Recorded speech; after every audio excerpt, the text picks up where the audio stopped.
a headline: American women are giving up on marriage. Joining us now is Tomi Lahren, host of Tomi Lahren is Fearless on Outkick, and Mary Katharine Ham, Fox News contributor. This is our fearless all-female panel. This headline, obviously, Tomi, stuck out to a lot of people, especially women, who might have said, wait, that's me. I'm not getting married because I just can't find the right guy. What is driving this trend that we're seeing in society today?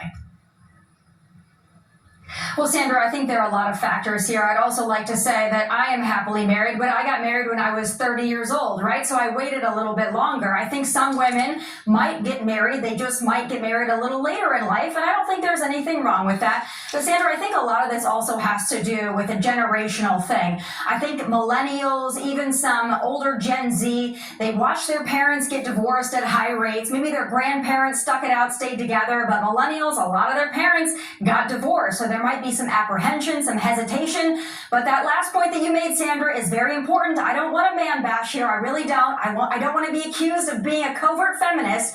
But I'll tell you, a lot of my friends that are unmarried, they have a hard time finding a quality man in their life.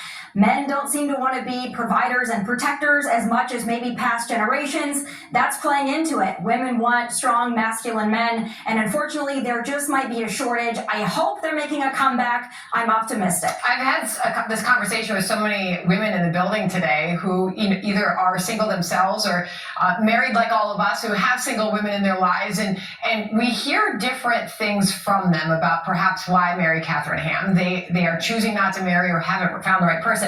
The article includes some of these reasons about why women are staying single. Some of them include, I'm willing to accept being single versus settling for someone who isn't the right fit. Okay, not finding the right person.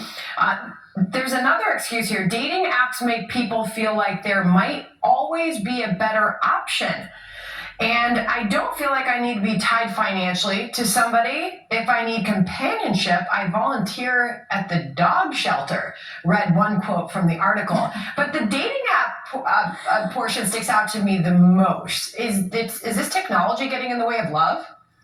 Yeah, look, I think that with younger generations especially, you see not just a problem with getting married, but a problem with connecting, period, that might be actually connected to their devices and being so connected all the time. And we have a civilizational problem if people cannot pair off and form happy families and connections and create a place to make happy children, right? That is an issue. I would note in this article that the one person in a happy or a promising relationship was set up by friends, a more traditional way of people meeting. And that's not to say that apps can't work. I think they can for people, but I think maybe encouraging people to do a little bit more of that traditional way of meeting, or going to bars in person, or going to church and meeting somebody might be a way to solve this problem. There's also economic issues that Tomi sort of alludes to, which is that you have an educational attainment gap of women versus men, and our girl power society has really focused on making sure that women attain these levels, and men have been suffering, and they are more lonely, they have less educational attainment, often lower incomes, and then women have trouble pairing off with them. So we're gonna have to figure out some ways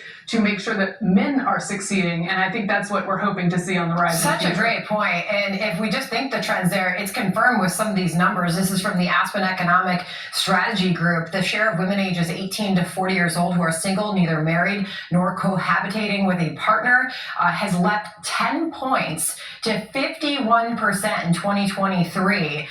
And when asked, are you happier than your married counterparts, 55% of single women say yes, and just 30% of single men. So we'll let viewers at home decide what they think about all of this. I want to finish up with this subway video of a man wearing a MAGA hat on a subway train, and a woman accusing him of a racist because he's wearing it. Watch.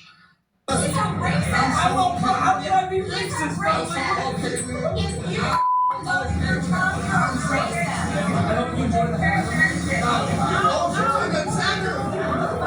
Okay, so she relentlessly attacks him merely because of the hat. Someone on the train tries to stand up for him. She continues to call him racist. He decides to get off the train at the next stop when the doors open. She follows, chases him, and oh, karma. She takes a digger, Tomi. That's actually a feel-good video right there at the end. But I'll tell you this is two things. This is Trump derangement syndrome, but it's also the liberal privilege that exists in these blue cities like New York City. I can promise you this, that wouldn't happen here in Nashville, Tennessee. And if it did, you'd have a lot of people around that would be supporting that gentleman wearing the MAGA hat. We just don't do that in the South. Maybe that's why everyone's coming to these great red states. Oh, they have fled to Nashville. That's for sure. Mary Catherine, real quick final on that. Yeah, I think this is a classic liberal aggressor who thinks she's the victim in this situation, and karma made her the victim. But I would just suggest to everybody, as someone who likes to sprint and trains for it, you do have to work up to that. I would not suggest doing it for the first time since 4th grade on a subway platform in this situation against a dude who's way faster than you. Might pull something, you might land flat on your face. It'll go badly. Tommy, Lauren, and Mary Catherine Ham, thank you. Appreciated the discussion. Thanks, ladies. Thank you.